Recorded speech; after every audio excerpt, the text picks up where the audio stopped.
this is really important to a lot of us. And how do we get there? And what does that look like? And what does it mean for a woman to be running for president? And what are the kinds of experiences you might need to be able to think about running for president? And does that all change now that we have a complete imbecile in the White House? This is the Unquiet Sisterhood podcast, where we have uncensored, unapologetic, and sometimes uncomfortable conversations about shit that matters in the lives of women. I'm your host, Jen Pavich.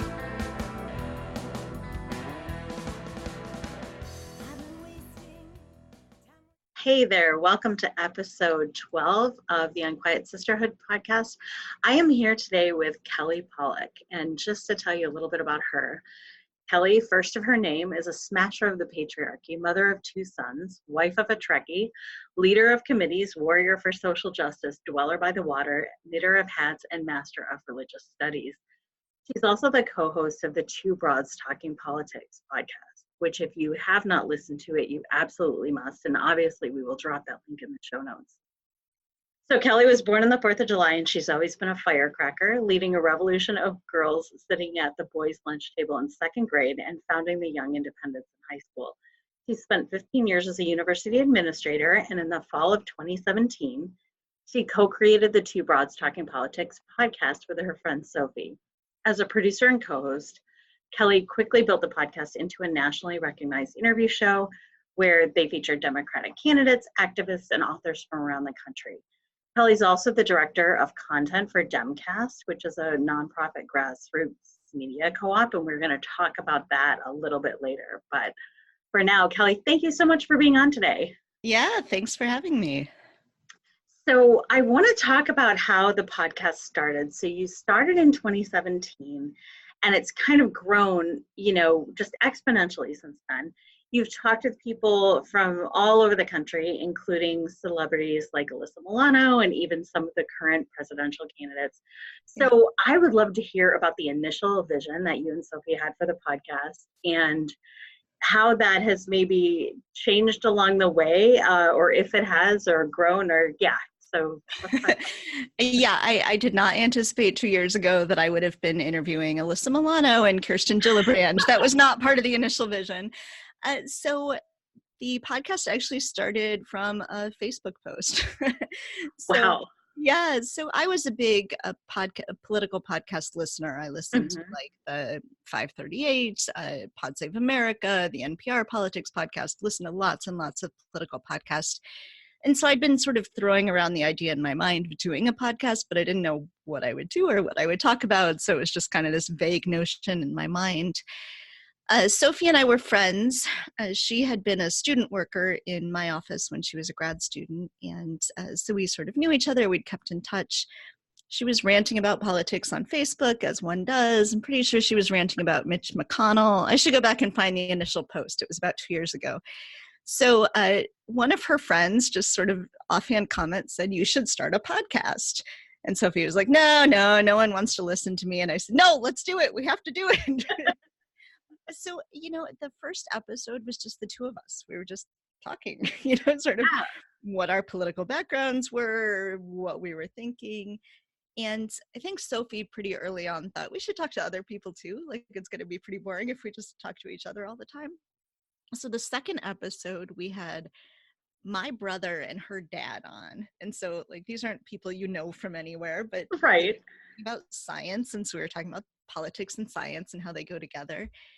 And so we were just sort of tapping they do go together. Yeah, absolutely. And so we were just sort of tapping our friends and just saying, like, what are you an expert in? Let's talk about that. And I had a friend who's a classical music reviewer, and so we were talking about politics and classical music, and just sort of having really interesting conversations. But I'm an ideas person. I have really big ideas all the time, and so one of my ideas toward the end of 2017, so around late December, I said, we should talk about the politics of individual states. That's something no one's really talking about. That's different. And so we started with Wisconsin for a couple reasons. One, Sophy lives in Wisconsin, so that was sort of obvious. But also Wisconsin was obviously just such an important state politically. It was hugely important in the 2016 election. We knew it was going to continue to be important. And it's a state that I feel like has gone through like a bit of an identity crisis in the last decade or so. Yeah, absolutely. So a lot of my husband's family lives in Wisconsin, and they're big union people, and so they're union Democrats, and that's a demographic that's been shifting. And so, For sure. really, really important state. So we're going to talk to some people who were like in local Democratic Party stuff in Wisconsin, put it out on Twitter, and Twitter is amazing. So somebody who was a fan of somebody who was running for Congress in Wisconsin said, "You need to interview her," tagged her. She responded and said, "Yeah, let's talk on the phone tomorrow." And so that was our first candidate interview. We weren't going to do candidate interviews. We didn't even consider that. I had no idea candidates would be interested in talking to us. But we talked to her, and then that was the beginning. And, since then we've talked to literally hundreds of candidates from all 50 states, from the presidency down to like school board. And so a lot of what we do now is talking to candidates. It turns out it's really a lot of fun to talk to candidates, and you can learn so much about different parts of the country. So I think it changed tremendously from what we sort of thought we were going to be doing with like 10 people listening to us every once in a while to what we're doing now. But it's grown in a very organic way. It's just been sort of along the way going, why don't we do this? Why don't we try this? And seeing how things go and trying things, and some things work and some things don't. You just keep going. And so that's kind of the story of how we got to where we are. And I think that's amazing, because one of the things that I really love is that even though you're talking to, much sort of air quotes, bigger names and stuff now, and people that are running for really high office, you haven't lost that connection with, people that are running for local office. And I think that that's one of the things that's most challenging for a lot of people, to really get information and perspectives of the candidates that are running for local office. We kind of, even though we have all these 24-hour news networks and what have you, lots of stuff online, it tends to be, from the major news networks and the major news providers, primarily focused on the same handful of, people running for a national office. Maybe you occasionally get some things about someone running for governor. But even then, usually that only happens if they fuck up. Like if they're just kind of, running a good campaign or that kind of thing, that's not what we're going to hear about in most cases. So I love that you're giving a voice to people. Sure. Well, and it's a lot of fun to talk to people running for local office. We talk to a lot of people running for state legislatures. I think state legislatures are just so under focused. Like we need to be thinking about them. They're so crucial to what's going on in the country. No one thinks about them. A lot of these races are really cheap. Mm-hmm. And so it's really important. And this is the place that like women running for office can really get in on the ground floor. And so it's fun to talk to them. But also in some ways it's actually easier interviews. So like, if you're interviewing Amy Klobuchar, and the last interview she did was on Pod Save America, it's like, what the heck do I ask her that hasn't been asked a million times already, that everyone doesn't already know about her? What do you ask Alyssa Milano that everyone in the world hasn't already heard about from her? But, if you're talking to a state legislature candidate, they've probably never been talked to by anybody. It's a lot easier to dig into their stories and say, tell me something that nobody knows about you. And, there's lots of things that nobody knows about them. And so it's also fun. I would never want to lose that part. Like, even if we could just pick up the phone and ask Joe Biden to get on the podcast, we can't, we're not that big. But even if we could, I would never want to lose that, talking to people who are running for office for the first time, who are really making a difference. Absolutely. And I think that is one of the things that's so important for the Democratic Party.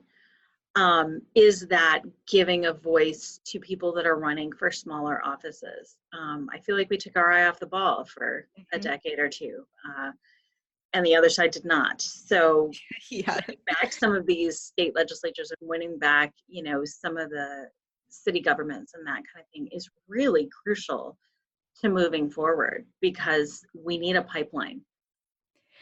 Yeah, we need a pipeline, and we need to make sure, since clearly the Republicans are not worried about diversifying at all, are in fact running fewer women and people of color than they used to be. That's a place that we really need to think about that.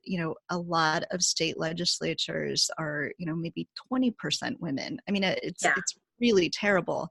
And there's a lot of reasons, sorry, there's noise going on in the background, but but one of the things that I think surprised me, at least, was figuring out how different state legislatures are from state to state, and how different city governments are from state to state. And so, I live in Illinois, and politicians are pretty well paid in Illinois. So if you're an alderman in the city government in Chicago, with a city government of 50 aldermen, so it's a pretty big city council, they're all paid over $100,000 a year. This is a full-time position. They're very well compensated. But there are states in this country where the state legislators are not paid. They might get like a per diem, but they are not paid a salary. It's their part-time job.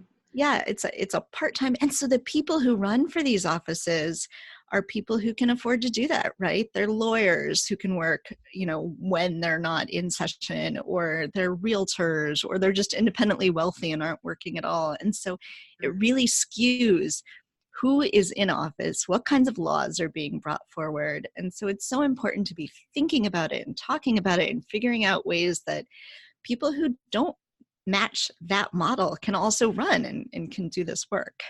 Absolutely. And, like living in Texas now, I can say that things like that vary wildly from city to city in Texas. It is in many ways still the Wild West down here. And even though I'm living in Austin, which is a pretty liberal city, it is still the state capital. So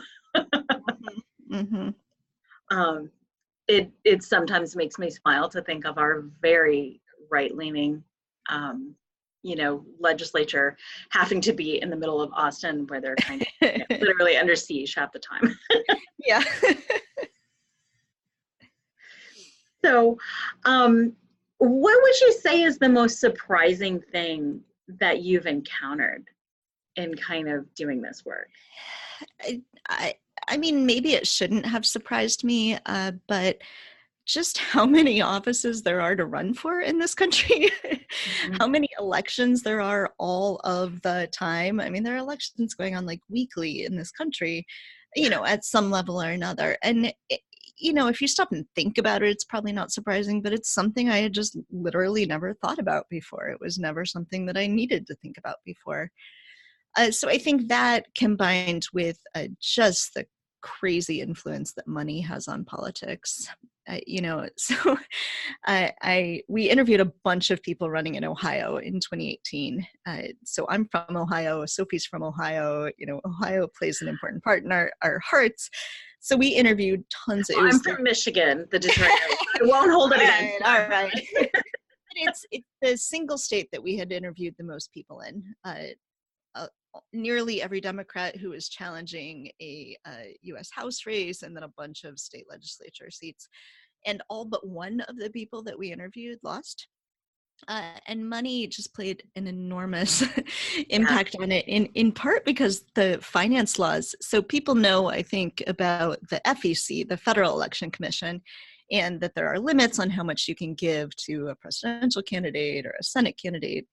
But these state races all have state laws about, how much money you can give. And in Ohio, the cities have their own laws about that. Right. To run for city council in Austin used to be a really restrictive process that kept a lot of people out, and that's something that's changed just in the last decade. Yeah, and so in Ohio, I think the limit is something like 12,000. So instead of like the 5,400 you can give to a presidential candidate, you can give $12,000 in a state legislature race, and kids can give money too. And so people will give money, the husband gives money, his wife gives money, and their 3 kids all give $12,000 to this candidate. And you can just literally buy seats when it's that much that you can give. And so when you really start digging into the effect that all this money has on these elections and who gets into power, and I mean, it's just it's appalling. And so, again, not something that was a complete surprise to me, but the extent to which it was going on became very surprising. Right.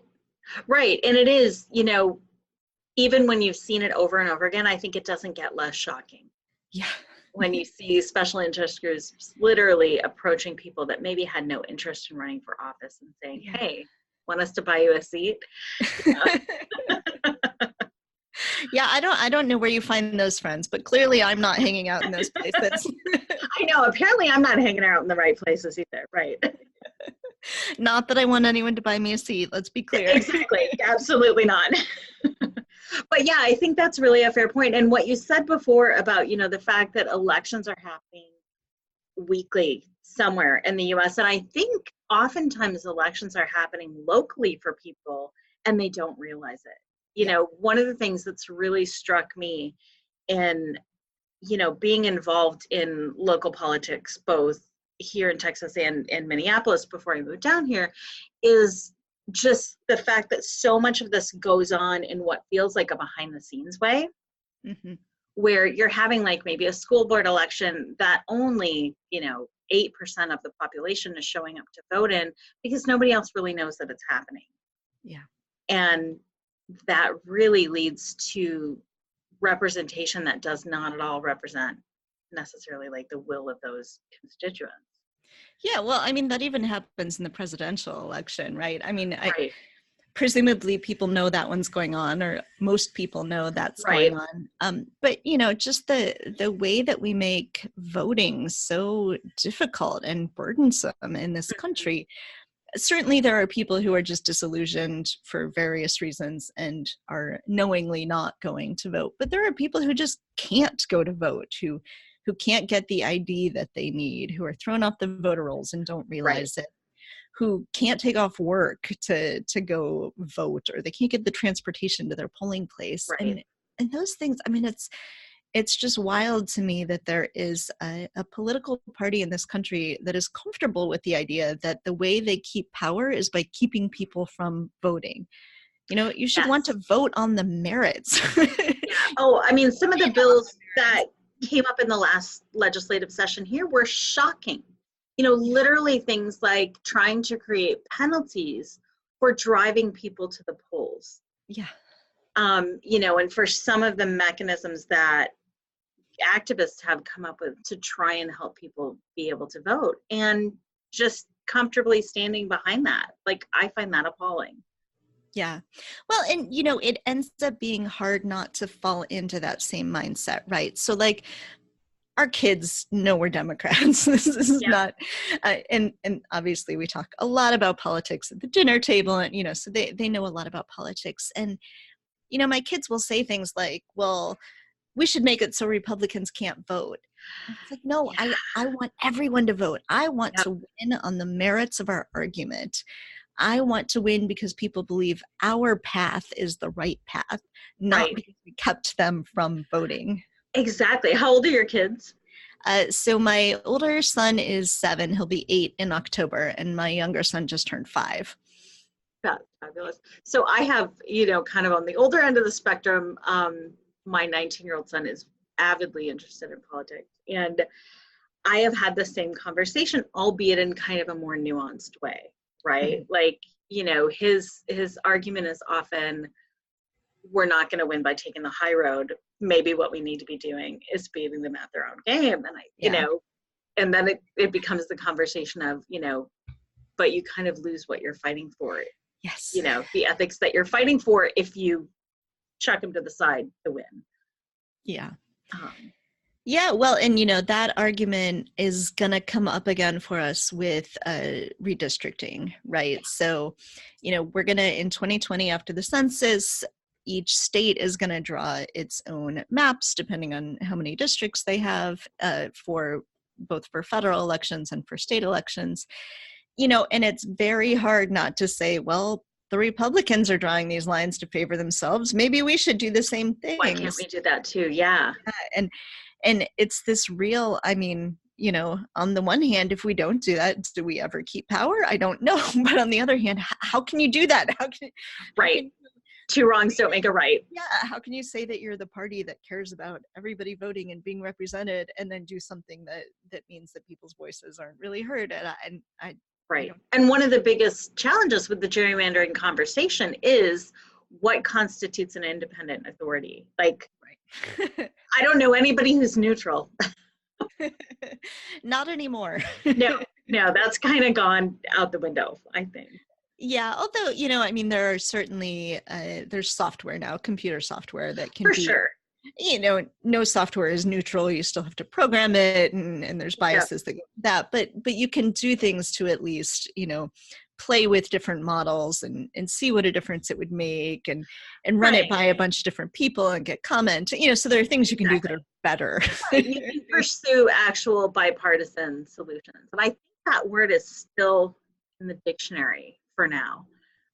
So maybe we can see if get back to figuring out what that actually means. There are lots of candidates who claim to me that they can figure out how to be bipartisan.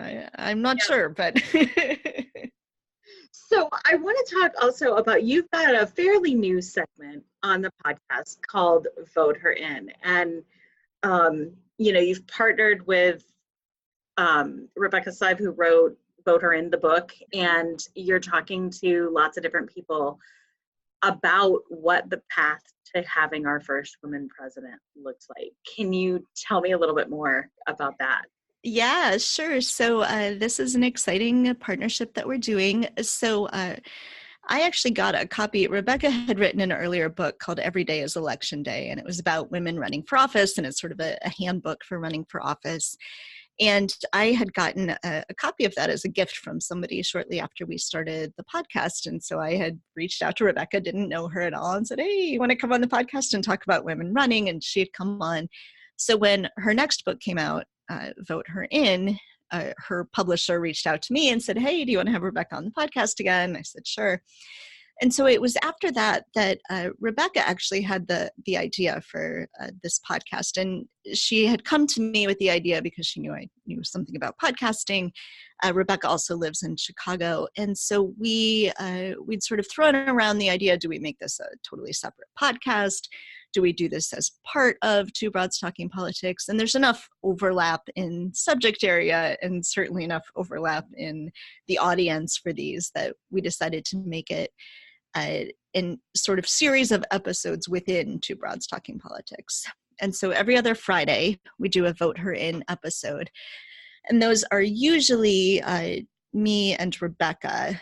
Usually Sophy isn't in those, in part because Rebecca and I are both in Chicago, and so it's easier sometimes to do them in person, and having too many people on an episode can be difficult and confusing. Right.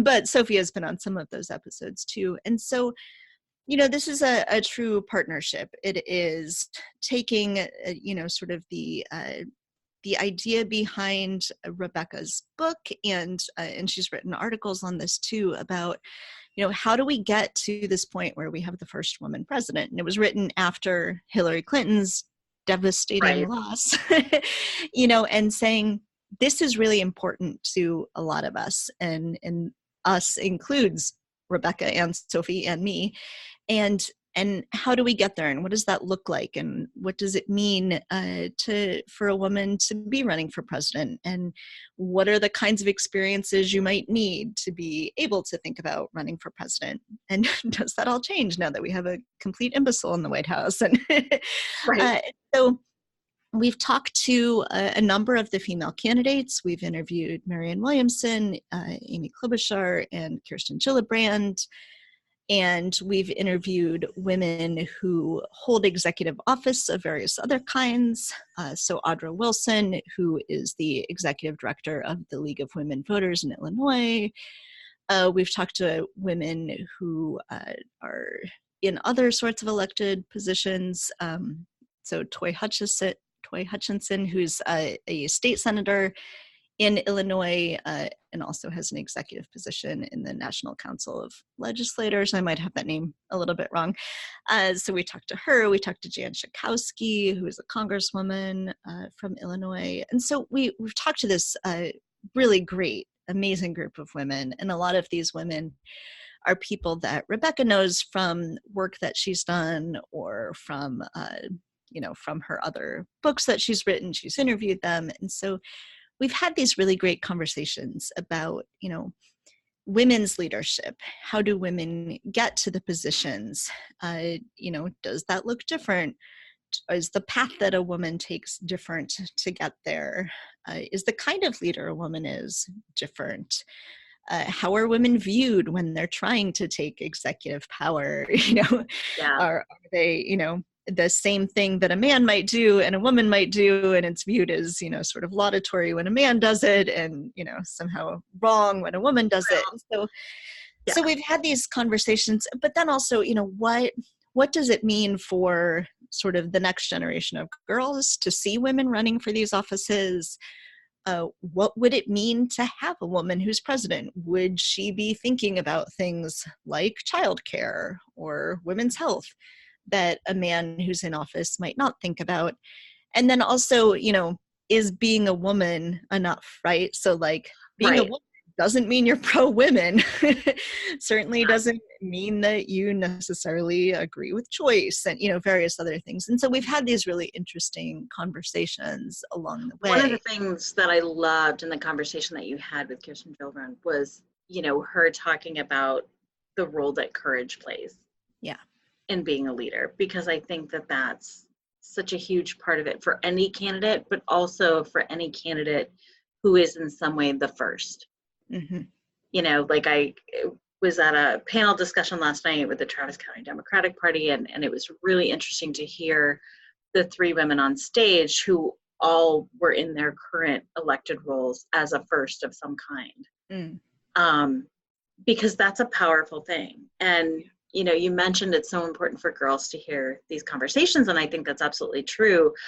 I also have to admit that when I, and I'm in my early 40s, when I was in high school and college, I assumed that we would have had a woman president by now. Uh-huh.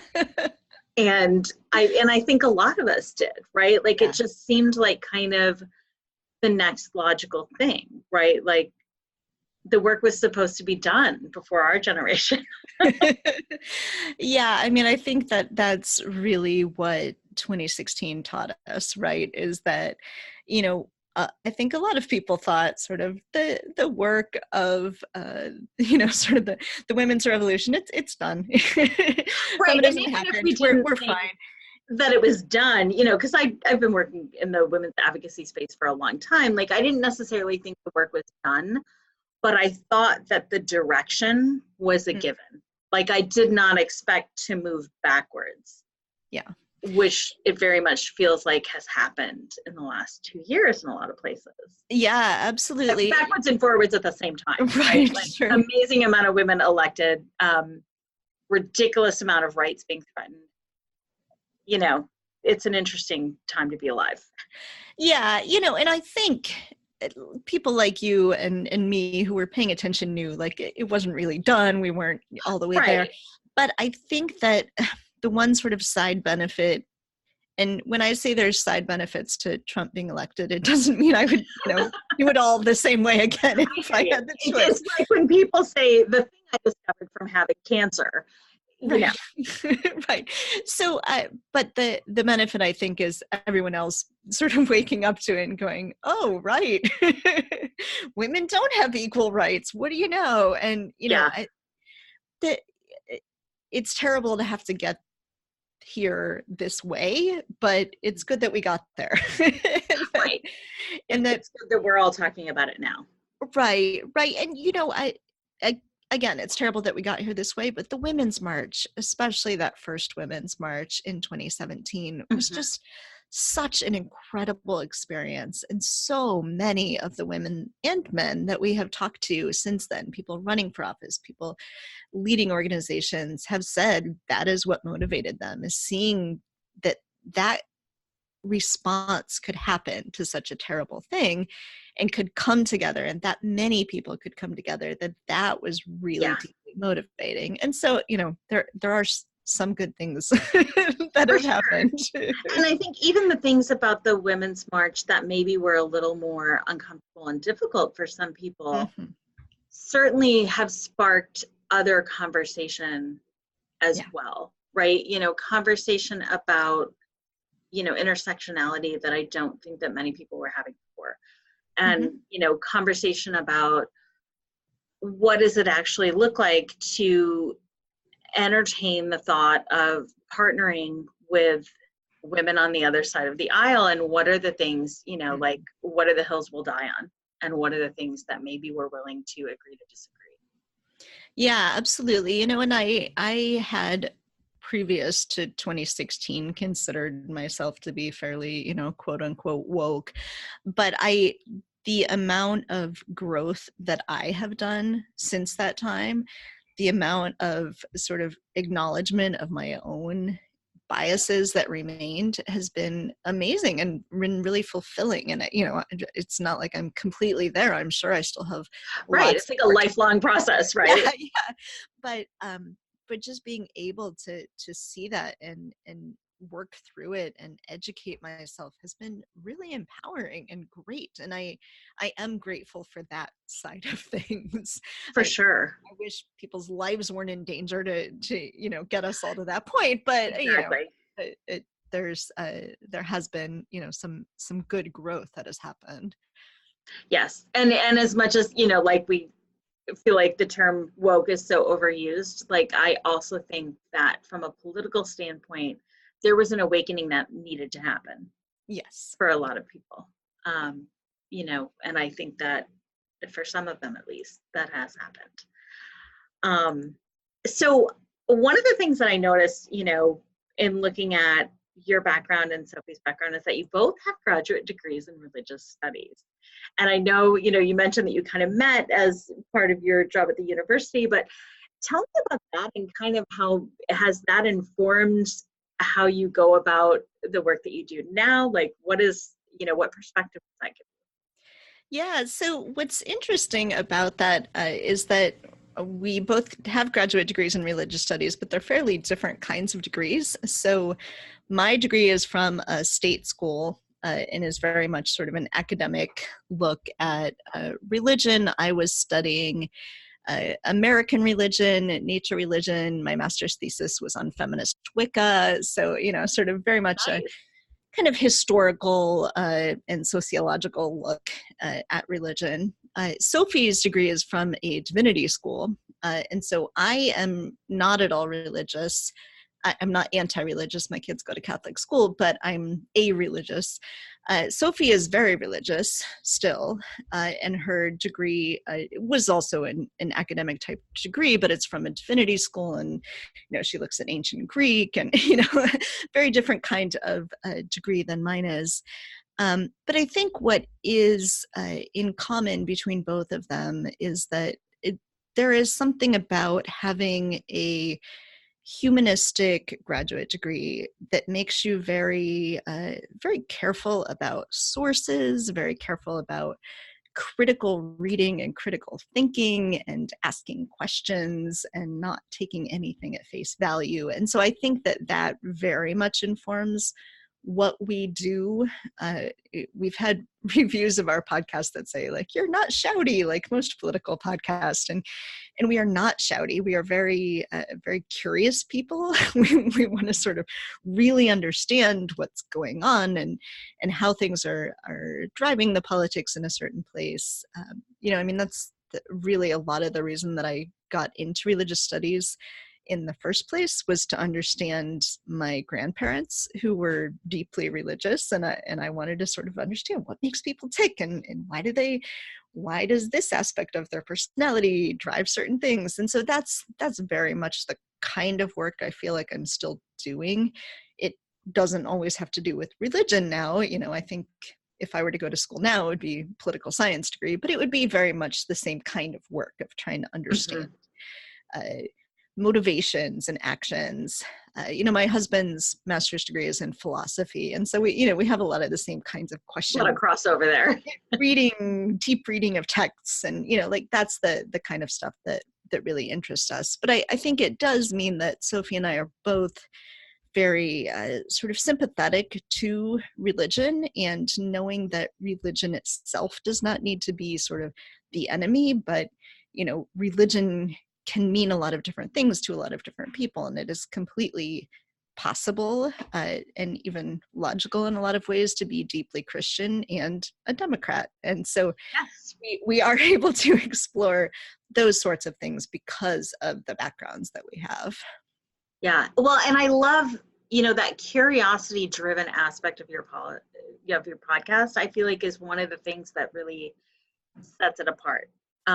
It seems like in your conversations with people, you're coming from a place of genuine curiosity and not necessarily like from an agenda of like what you're trying to get them to say. And, we need more of that curious inquiry and being careful of sources and information in our post-fact media landscape.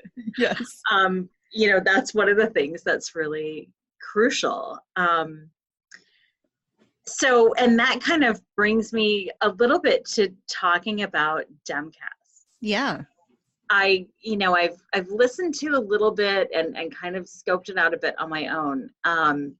But I would love to hear like your explanation of the DemCast platform and kind of what it means and how people can get involved.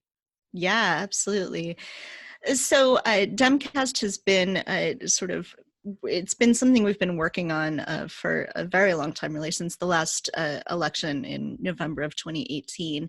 And so it comes out of a few different places. One is in November of 2018, so the few days leading up to the election, and when I say we, a lot of this started with Nick Knudsen, who's the founder and executive director of DemCast and is a good friend of mine. So Nick had this idea that we would do something that we at that point called Wavecast. And so the idea behind Wavecast was we would take all these people who, it was largely on Twitter, but all of these people all over the country who were going to be on Twitter anyway in the days leading up to the election, who were going to candidate rallies and helping people register to vote and helping get people to the polls and all of these activities that they were all doing. And instead of it just being all over the place, we would try to sort of centralize it in a way. And so the way we centralized it for Wavecast was through DM rooms. And so people who are less familiar with Twitter, I live on Twitter these days, DM is direct message, and a DM room, instead of just direct messaging one other person, you can have up to 50 people in a conversation. And so these are called rooms. And so there was sort of a national group in the DM, and then there were state groups for each state. And so people who were tweeting about something going on in Ohio politics were using this like Wavecast OH hashtag and the Wavecast hashtag. And so we were doing all this work, trying to make sure people could see it, could hear about it. I went around on election day. I have 5 or 6 different polling places I can walk to from my house because I live in a very crowded, dense city. And so I walked around to different polling places to see what things were going on there, and was sort of reporting from the ground. And it was hugely successful. I mean, it cost nothing. There was no money that went into it. It was all on Twitter. And it had millions of impressions. People were retweeting. It reached just tons and tons of people. And so Nick looked at that and thought, we should do this on a bigger, more centralized scale. Yeah. And so he knew that there was a lot of different content being produced. And so I've got a podcast. There are lots of other grassroots podcasts going on. There's lots of blogs. So Nick had a blog, and he had people asking him, can I post stuff on your blog? Because it'll get more views. There's people writing for Daily Kos and Medium and HuffPost and all these different places. But no one's seeing any of it, and so... Right. Or no one's seeing all of it, for sure. Right. You're certainly not seeing a little slice of the pie, but yeah. Right. So you're certainly not seeing all of it. So this idea that he came up with, and it's like I said, he started thinking about this in last November, talked to me, talked to a bunch of other people about it. He's been working on it, developing the model, writing out sort of what this will all look like. But the model is that we would have sort of a centralized hub, a website where all of this different content can live. And so there can be a number of different podcasts that are part of it. There can be people writing articles. And there would be on this podcast, there'd be pages for each state. And so you want to know what's going on in Indiana, you go to the Indiana page. There'll be articles about what's going on in Indiana. There will be podcasts maybe that focus on Indiana, or episodes of a podcast that focus on Indiana. And so you'd be able to find all that. Or you could look at stuff, the thing I care most about is gerrymandering. And so I can look at everything that's tagged with gerrymandering from all over the place. And so that doesn't mean that's the only place these things would live. Maybe you write on Medium and you want to keep writing on Medium, but you also post on DemCast. Right. Maybe you have a podcast that, we've got our own podcast website and it's on iTunes and all that, but it would also be in this place so that people could find things. So that's half the model. And then the other half is... So what I'm hearing you say is kind of like it's a combination of original content that's going to be just on DemCast, and also kind of this, way to bring in content from multiple other platforms. Yeah. And not... index it, sort of. Right. And not anything that, people don't want us to bring over. So it wouldn't be just a sort of, pulling stuff from other places. Right. You're not going to be Google and pull together a list of whatever. Yeah. Right. But instead, the author or the podcaster would say, hey, I'd like my stuff to also live on your page so people can find it. So half the model is this centralized hub. And then the other half of the model is this amplification piece, like we did in Wavecast. And so, right now you post a podcast episode, this as well as I do, and then you post it a few places and it just sits there and it's like, maybe it takes off, maybe it doesn't, maybe people see it, maybe they don't. Same thing with articles, right? You write something on Medium, maybe only your high school English teacher reads it, maybe it goes viral. The idea would be helping more of these things kind of go viral in a sense. Mm-hmm. So there would be social media amplifiers for Indiana, and they would take all the things that are on this Indiana page, make sure they get retweeted out, send it to a DM room for Indiana and make sure all of those people know to retweet these things out. And so it's sort of this massive project of figuring out, let's get the content that we're already making or could be making. In some cases, there are people who want to write and just, don't know how to get started or where to post it. So let's get all this content and then let's make sure people read it. And so instead of, corporate media or really terrible places, like Alex Jones or something, instead of this sort of people worrying about clickbait and making money, this is a nonprofit model, and it's let's get the best information to the most people. Yes. And so, the model includes, if we can get all, we're beginning, so, we're still sort of sorting our way through a lot of this, but the idea behind the model is we would have, so I'm the director of content, but I wouldn't be looking at every piece. We would have a director for each state, and so the Indiana person would make sure the content going up on the Indiana page has in fact been edited and fact-checked, or it's a known source of, somebody who's going to be providing content regularly, a podcast that we trust because we have reviewed a bunch of their episodes and we know they're doing the kind of work that we want. So, when you go to DemCast, this is all good stuff that is either clearly solid information. It's either clearly labeled as opinion or it has been fact-checked and you can trust that this is good information. What a concept. Yeah, I mean, it's a crazy cool concept, and it really is. I think most people who hear about it fall in love with it and go, this is amazing and could really change sort of the way we consume news.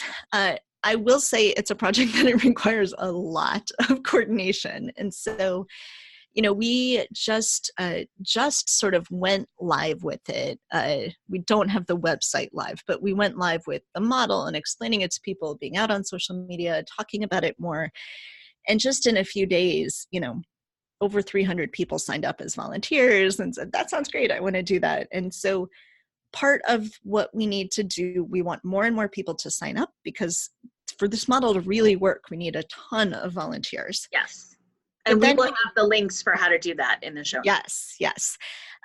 But, part of what we need to do then is figure out what roles all of these volunteers play. And so are these people content producers? Do they already have a podcast or a blog or a video webcast that could be part of this model? Do they want to be fact checkers? We have people writing in and saying, what I want to do is fact checking. That's something I think I could do well. I could edit. I could, some people are just going to be amplifiers. They don't have a lot of time to write, but they can go in and retweet things. And so they'll go in and do that. And so it's really exciting to be able to take the time and skills and energy that different people have and sort of crowdsource all of that and make something great out of it. The other thing I will say is that it also takes money. So for sure, we need to build this massive website. And so we're going to go live with sort of a simple website in the near future, just so we can be putting content out there. But we'd like to have a much more complex build, and we've talked to tech firms about how to do this, that'll really sort of have all those state pages, have things look the way we want them to, have things be really easy to share on social media in a way that will help drive those conversations. And so we do want to build that, but that is obviously going to take money. So that's the other piece we're doing right now, is the fundraising piece to make sure we can make that happen. And we've already had a ton of donors as well, but and do you see this kind of long-term becoming a subscription service? We would like to not have it be a subscription service. So we would very much like it to continue to be a nonprofit that is just funded by donors, small dollar donors, maybe some bigger dollar donors, but not have anything be behind a paywall. Because what we really want our motive is to get the information out there. That is what we want people to be able to read and absorb these pieces. So it's a 501c4, which means it's an advocacy-based nonprofit, and we care very deeply about educating the public about a lot of these issues, about things like redistricting, or what does the state legislature look like in your state? How do you vote in your state? How could you make it easier to vote in your state? And so all of those things are things that we care very deeply about, and we don't want to hide those behind some sort of paywall. Yeah, I think that makes total sense. And it sounds like, kind of the same vein as like the community supported broadcasting, sort of situation. Yeah, very much. Yeah, certainly. Yeah. And so the other piece of the education is that we would also like to be able to do training for people. And so maybe you don't know how to use Twitter, you've never used Twitter, but you're interested, we can help people from things all the way like, how do I use Twitter? How do I write a post that people will be able to read? How do I find people? Or things like, how do I go knock on doors and canvas for people? And so it's sort of the full gamut of the sorts of activities you might want to do, both in the digital sphere and then on the ground activism as well.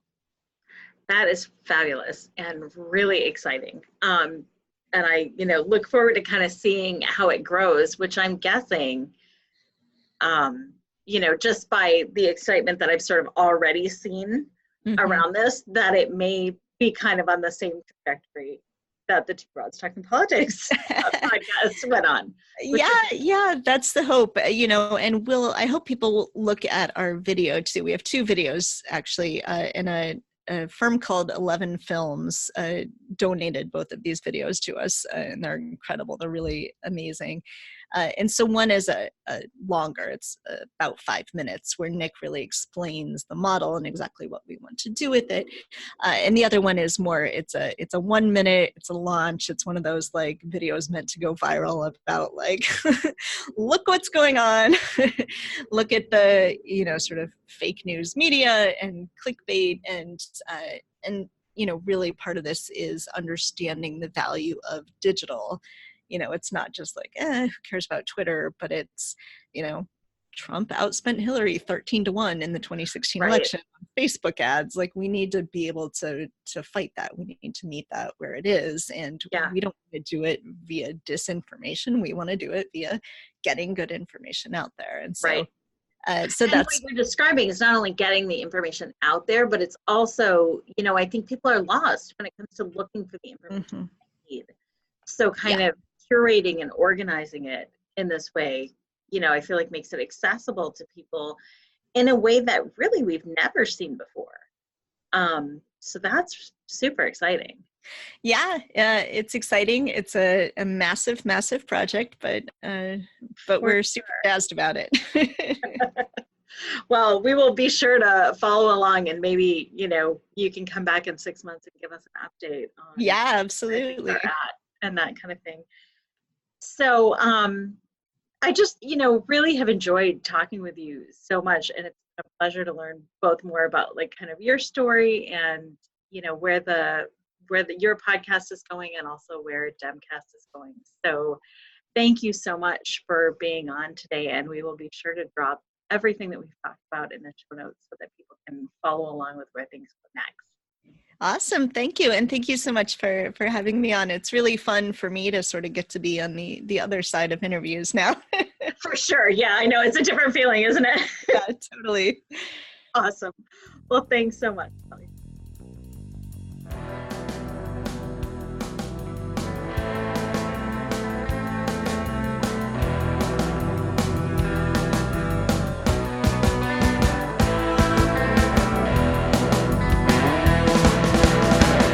I've been wasting time when I can be